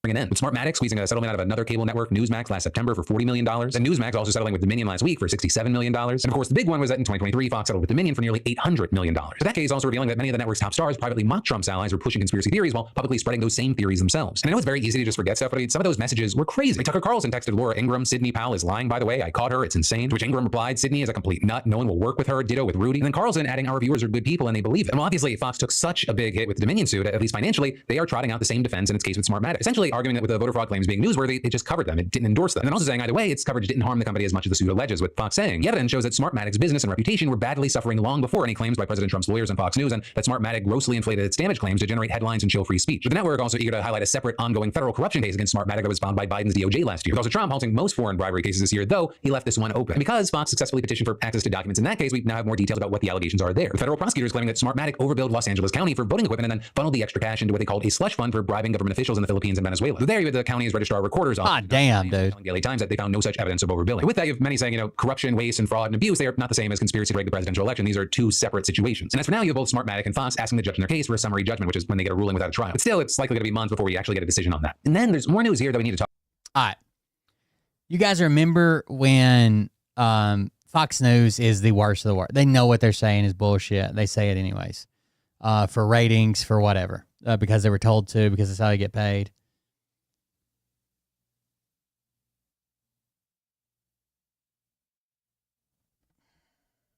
You guys remember when all the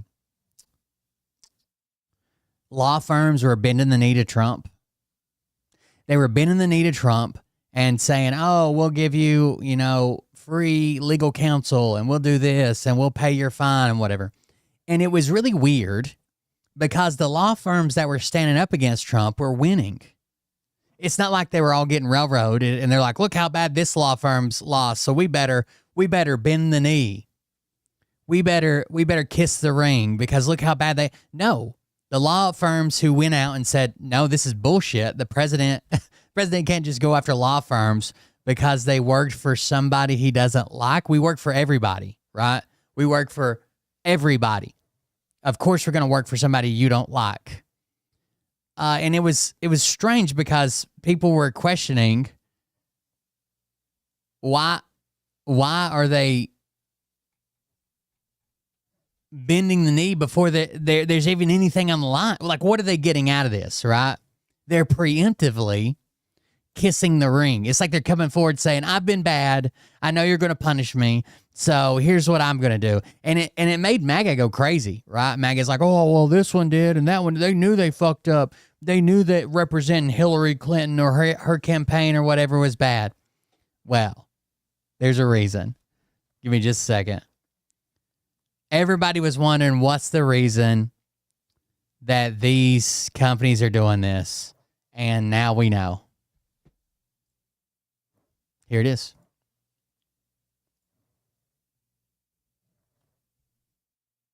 I'm about to look like the ancient aliens guy, but we have to talk about the paper trail that shows that large corporations, publicly traded corporations in the United States, are functionally paying hush money to the Trump administration, guided by large corporate law firms that already functionally paid him hush money in entering agreements to provide him with millions of dollars in free legal services. And that was just the first 17 seconds, but I am going to keep this to 3 minutes. Hi, my name's Rachel, and until about 5 months ago, I worked at one of the large corporate law firms we're going to be discussing today. There will also be a full write-up on my Substack since I am trying to keep this short. You can click on over there. I just enabled a paid version if you'd like to support my work on Substack or generally across different platforms. That would be so appreciated. And here we go. On Monday, Bloomberg broke that Skadden represented Intel, which just sold 10% of the company to the Trump administration. Skadden, which is a law firm that bent the knee, represented Intel, who just sold a percentage of the company to Trump. That originally broke, I was confused because I was like, why would you want to work with a firm that owes the Trump administration all of this legal work? Why would Intel start working with if they're against Trump or standing up to Trump or doing whatever, why would they work with a firm that bent the knee to Trump and agreed to pay him tons of billions of dollars in free legal work? In negotiating against the Trump administration. Feels like you're not going to... Right. You all are both being represented by the same lawyer and negotiating against each other. Very good deal. And then I also saw that the purchase price was only 83% of what the stock was trading at. What?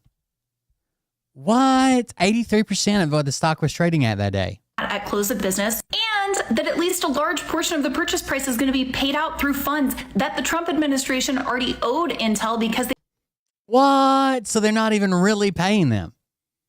Will be made with funding from the $5.7 billion in unpaid grants from the CHIPS Act. They were grants allotted to it under the Biden administration. It's not giving deal. It's giving put the money in. How are they buying their stock well below market value with money that's already owed to them?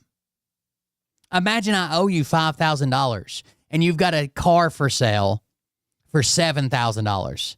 And I say, well, just give me the car and I'll pay you that $5,000 I owe you. Oh, you want to negotiate it? We'll negotiate it with my lawyer. He'll be your lawyer too.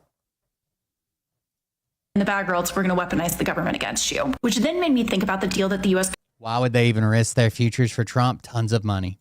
Government supposedly cut with NVIDIA and AMD to allow them to sell AI chips to China as long as the government gets 15% of their profit.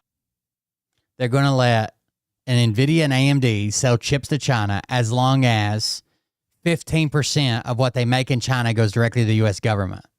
And I thought to myself, wait, these are publicly traded companies, and so those deals should be publicly filed on the SEC's website so I can see who represented them. And interestingly, they're actually not filed on the SEC's website yet, which most likely means that they haven't actually been entered into and that all... They've only got, I think it's 4 days to file that type of documentation. These massive news sources are reporting on a handshake agreement at best, like a multi-billion-dollar handshake agreement. It could also mean that they haven't filed them, but they have a 4-day filing deadline, and when this broke, 4 days. Almost 2 weeks ago. But publicly traded companies have to file all of their material definitive agreements that they enter into. And so I went and looked at the last material definitive agreements that had been filed for those companies. And both NVIDIA and AMD, NVIDIA's had a share purchase agreement from 2020. AMD had one from 2024 that I went and looked at. They were both represented by Latham & Watkins, another firm that offered up free legal work to the Trump administration. And then so they're also represented by another firm that bent the knee to Donald Trump and are giving him free work. And then a friend flagged for me that back in June, U.S. Steel had been sold to Nippon, a deal that had been caught up in all of this legal red tape. Okay, U.S. Steel was selling to Nippon, which is a Chinese company. And there was so much, U.S. Steel's huge. There was so much red tape because of monopolies and the filing and the legal framework and who's going to run it, board of directors, a Chinese company, national security issues, okay? Suddenly, that sale got pushed through when they granted certain powers to the U.S. governments, allegedly. Turns out, no, not the U.S. government. Personally, Donald Trump. Because of antitrust and also national security concerns, because Nippon is a Japanese company, and Trump allowed... I'm sorry, Japanese. I said Chinese. It was reported on that it was because the U.S. government would have consent rights over certain decisions that were made by U.S. Steel. The U.S. government would have consent rights over certain decisions made about U.S. Steel. And this takes away that national security risk, allegedly, or the antitrust issues, allegedly. Turns out they didn't grant it to the U.S. government, as everybody said. They granted it to Trump, the citizen, personally. But then a corporate law professor actually read the documents and found out that what was granted was a consent right to Donald Trump personally. And one of the two firms that represented U.S. Steel was Milbank. And guess what? God damn it! Milbank reached a deal with Trump as the divide among law firms deepens. Weird. All these law firms that bent the knee are making tons of money. Trump is showing them preferential treatment for all these gigantic deals, which they get paid percentages of, and they're bringing Trump tons of money. Strange.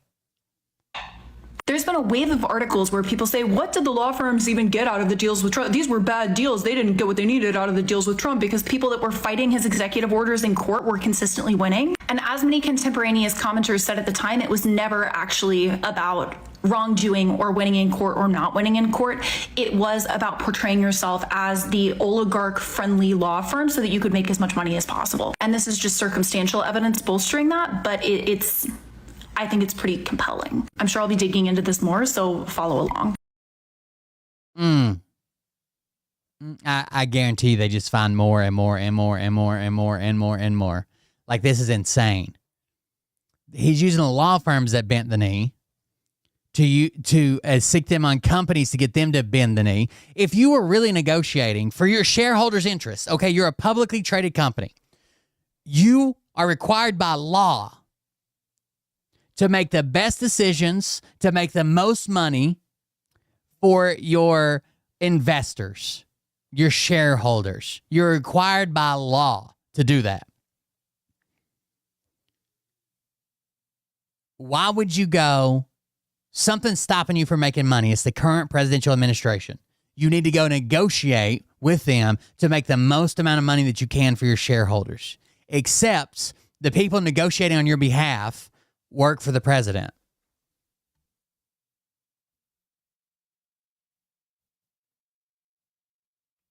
For free because they're being penalized. But they're also your law firm? What the fuck, dude? All right. I've wanted to see this for days, and I didn't have the guts to watch it by myself. You guys know who Wrangle Star is, right? When I first got on the internet and YouTube and fucking, I used to love watching Wrangle Star. It was like prepping videos and like how to prevent forest fires and how these tools are actually supposed to be used and the history behind them and shit. But he has went full on white supremacist, fucking crazy nut job MAGA. The robots are coming to kill us, and here's how you fill a balloon full of used car oil and sand. Like, he's a fucking nut job. Well, I've always known that his background is pretty fucking crazy. He's mentioned that he was raised in a cult, that there was a lot of stuff going on when he was young. He was fired from the Forest Service, he claims, because he let his kid wear his helmet one time, which is obviously not true. Like, there's a lot of stuff going on in his background. His mother just passed away, which is horrible. Couldn't imagine. Like, when my mom passed away, I couldn't function. That sucks. But he says that's his last living family member, and he's finally ready to expose the cult that he was in. So here we go. Wrangle Star, everybody. Yep. Welcome to the show. Memorial service for my mother. She passed away a few days ago. That's the last of my family gone. My grandparents are gone. My father died a few years ago, and my mom was the last living relative. I grew up in a Christian cult that I escaped. I used to think it was not that big a deal.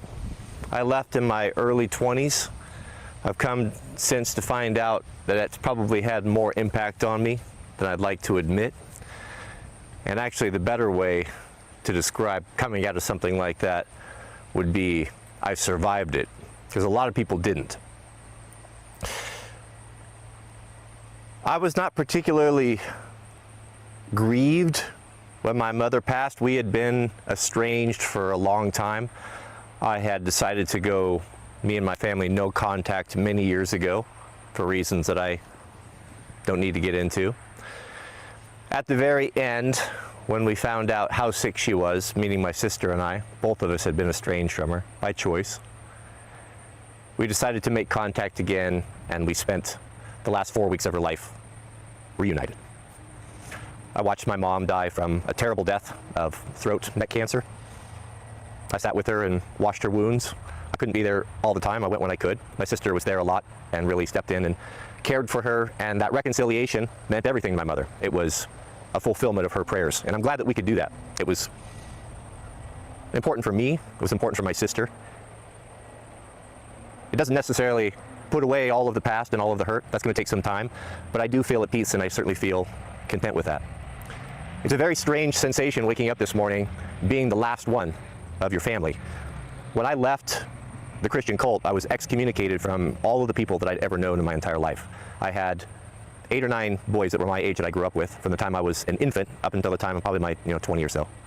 And when you leave something like that, all ties are cut off. You are basically excommunicated and considered to be dead. So it's a very difficult thing to deal with when you have been raised in a very closed, tight-knit community where everyone looks out for each other. And now you are cast out and you are on your own with no support system, no friends, no family. And that's why when I look back on that and the fact that I'm standing here today and I'm able to have a family and I'm able to function properly, it is truly a miracle of God. I may or may not choose to share that experience growing up. I have not shared it to this point out of respect for my parents. I didn't want to embarrass them, and there was really no need. And I may never, but I may. When my father died a few years ago, I was with him. Thanks, Dr. J. And my sister and I were fortunate enough to be at his side when he passed. But I remember watching him in the year or so as he started to degrade and to get weaker and weaker, how difficult that was as a man to watch the most intelligent, capable, strongest person I'd ever known, watch him become weak. And I remember, even though I had my own family and had been married and was thriving and doing well, I always knew in the back of my mind that if things got bad, if I got in a bind, if I got hurt or injured, I wasn't able to provide for myself, that Dad would always be there to care for us, offer us a place to live. He was always there. Right. Whenever I had a great accomplishment, I could call him. And that was the first person that I wanted to call. We had a tough relationship. I used to think that he was the meanest, angriest guy in the whole world. He was a big man. He was 6'7", about 240 pounds, and he was a very strong alpha type of personality. And it was hard to grow up with that. I hated working for him. He didn't have patience. That's why I spent so much time with my grandfather. My grandfather was the opposite of my dad. And I didn't appreciate at the time how hard he was on me. I thought he was mean. I thought he was unreasonable. And so I would go and spend time with my grandfather, who was so kind and patient, never raised his voice. But I'm glad that Dad was that way because he left so much with me, a skill set and capabilities that I just couldn't see at the time. But to be honest, we never were really close. I don't think he really ever knew me, and I don't really think I knew him. I knew he was kind, and he was one of the most generous people that I knew, despite all of his faults. But having that in the background, to be able to call him, share successes, I didn't realize how important that was until it was gone.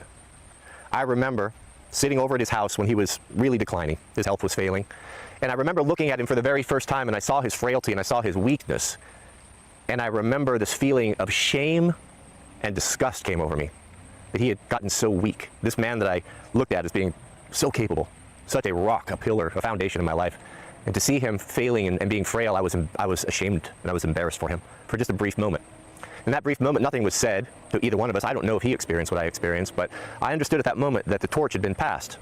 Now, at that very moment, it was me that I was the one that had become stronger, more capable, and more accomplished than him. And that anything that would befall my mother or the family, it was no longer upon Dad's shoulders. He had ran his race and it was over. It was now upon me, and it was a very sobering moment. And I thought that was the moment that I really stepped into manhood, because you always kind of question.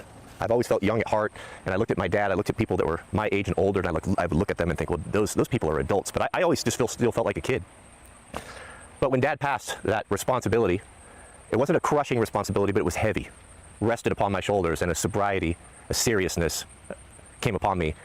That childhood, that irresponsibility, that always knowing that Dad would bail me out, it was gone. Waking up this morning and knowing now Mom is gone, my grandparents are gone, where there's no one else left, excommunicated from family, friends that I grew up with, and I've come to grips with that. I don't harbor any ill will. It gives me a very different perspective on life. I was hoping he was going to talk more about the cults. I don't know why I'm standing here talking about this. I just don't feel like I had anyone to talk to, and I wanted to talk this out as I was thinking and just try to get a hold of it myself. I guess what that means for you and for me and for the channel, and I think that we've been together, many of you have been with me since the very beginning, 15 years or so, and I don't look at this as just a frivolous thing. I have met some wonderful people, have friends to this day, and this channel is a tremendous part of my life, and I think that it would be disrespectful not to share my insights and how I'm feeling about things. Many of you are invested in our family, have watched my kids grow up. Having Mom gone,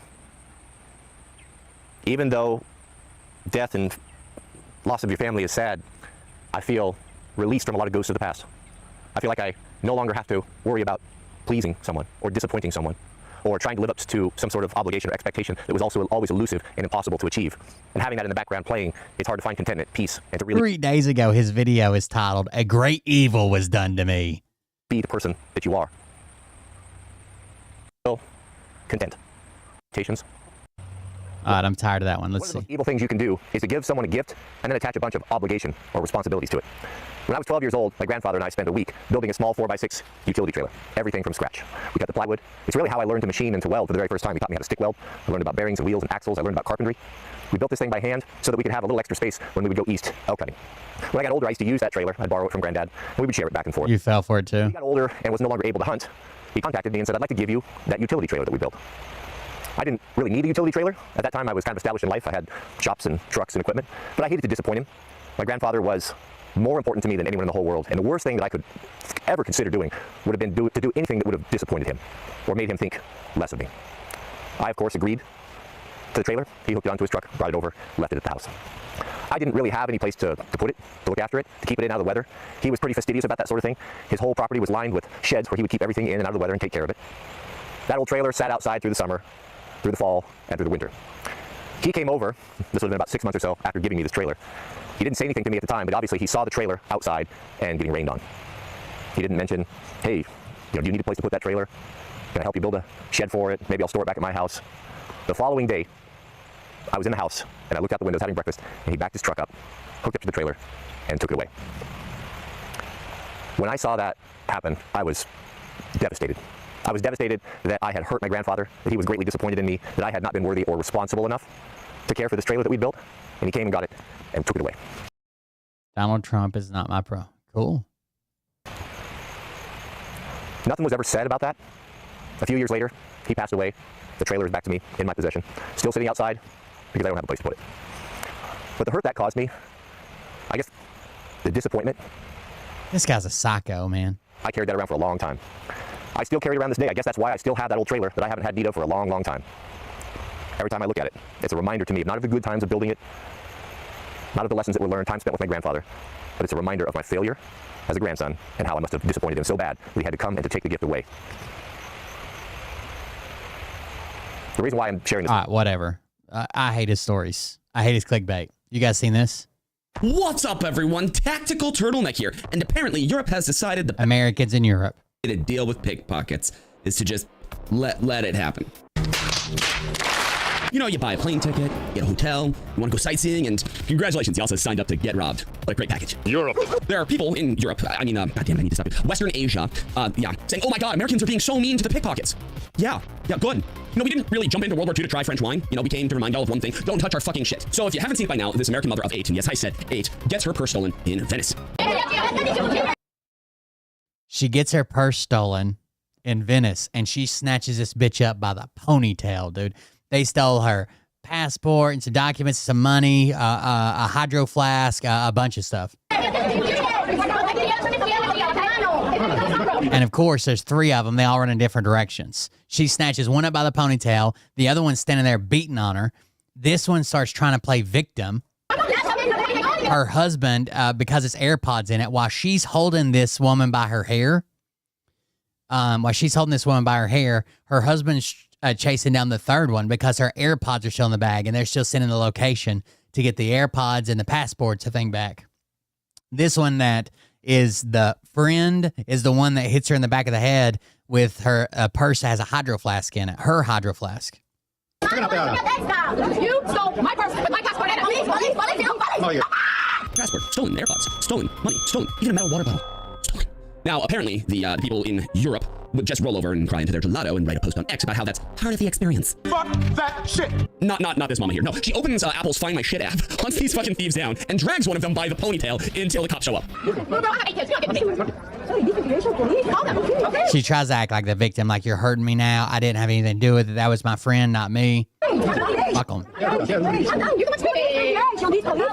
right. Let's get the police on and maybe I'll get my passport back. Of course, they don't want to be recorded. The little douche pickpocket actually fights back, swinging the stolen bag at her head, splitting her head open with her own damn water bottle. Once again, this woman has given birth a... She hits her with the friend, hits her with a purse and splits her head open. They find out what hurt so bad from the purse was the water bottle they stole from the woman originally. times. 8 human beings have come out of this woman's vagina. A little shit fuck like this means nothing. This isn't the first time y'all have had to be reminded not to fuck with us. During the Paris Olympics, you remember the one with the no air conditioning and cardboard beds, pickpockets thought that they were going to feast on American tourists. They were wrong. They touched Americans and got their shit rocked on the spot. They got their clothes folded while they were still in them. It got so bad, the French police literally had to beg Americans to stop beating up their criminals. Imagine being so weak, your cops ask foreigners to please go easy on their thieves. I see why the Germans steamrolled you. There are Western Asians online saying shit like, oh, you value your stuff more than these people's lives. Yes. I mean, technically, they are valuing my stuff more than their life, but yes, my stuff. Dude, I'm not getting to the point. If it gets that bad, I'll just start shooting people on the spot. If it gets so bad that people are trying to convince me, like, just let them steal off of your body rather than fucking try to stop them or call the cops. No, I'm not doing it. Sorry. It's my stuff. I value a chicken nugget more than I value a thief. Chicken nuggets. Italy is ranked #1 for theft. Paris, right behind them. Rome, Milan, Florence, Venice, Eiffel Tower, all just... I'm not going to start calling the cops on someone for just being black in the wrong neighborhood and then watching the cops beat the hell out of them.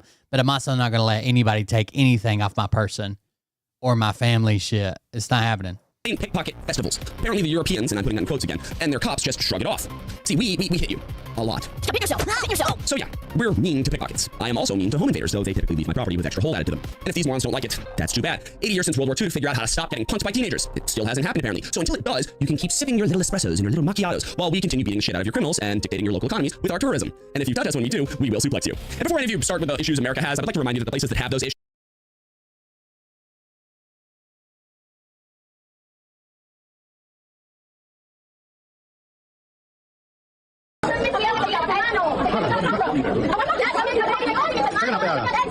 You stole my purse with my passport and Oh, yeah. This is the moment an irate U.S. tourist grabbed a teenage pickpocket by the ponytail and vowed not to let her get away before police arrested the young thief in Italy. Footage of the incident, which took place on Thursday in the Santa Maria del Giglio area. And she's not active. It's one thing if she was just beating the shit out of her, unconscious, kicking her, burning her with a cigarette, something like, as long as the girl don't pull away, she's not even hurting her right now. They're just waiting on the cops.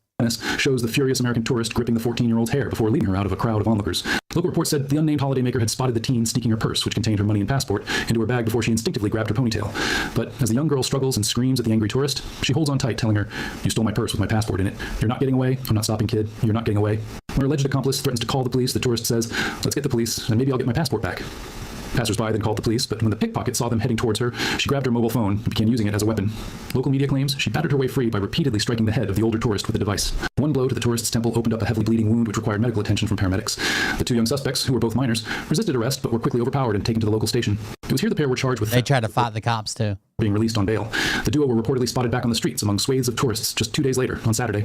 After the clip of the U.S. tourist and teenager went viral on social media, several users cheered the holidaymaker's fight back. One said, "Super good job, lady. Hold the ponytail tight until the police come and make them empty their bags and pants." Her husband did go recover the other bag, or the other things. It comes after a British tourist and his friends found themselves on the end of a beating after one of them allegedly crashed his motorcycle into a local female rider. The brawl was sparked on the night of August 14th after the tourist reportedly attempted a wheelie on a road in Pattaya, eastern Thailand, before allegedly losing control and smashing into a 49-year-old. They're brave, dude. Was left in a visible pool of blood near her pink Honda Scoopy I scooter. They're like that in every big touristy city, though. British man, who was wearing a white t-shirt, could be seen watching with his friends as she received treatment. Police arrived at the scene around 11:06 p.m. and gave the 49-year-old... All right, guys. That's it for me tonight. It's 1 a.m. here. Thank you all for joining us. Thank you for being here. I appreciate it. Support the show at buymeacoffee.com/coldbeer. Thank you. I appreciate it. And we'll see you about the next one. Have a good night. Love you. See you. Bye.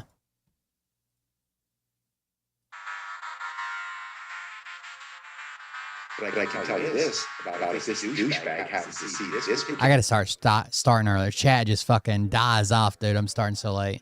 on this planet. I need to fix that. And tell them exactly who they are and tell the rest of the world. New outro music. You're like me and have a college degree, but you can barely afford your own food. Just lift yourself off the ground and make your family proud. Do what your forefathers would do. And sell whole online, sell whole. Sneak a peek for a dime. You hardly use it, let a stranger peruse it. Pucker up for the camera, blow a kiss into it. And sell whole online, sell whole. Sneak a peek for a dime, sell whole. Cut out the retail, sell wholesale. Make your millions but never toil, cause the rent is due, so pass that baby oil. And sell whole online, sell whole. Sneak a peek for a dime. Sell, wholesale, wholesale, wholesale, wholesale, wholesale, wholesale, wholesale, wholesale, wholesale, wholesale. Good night, guys.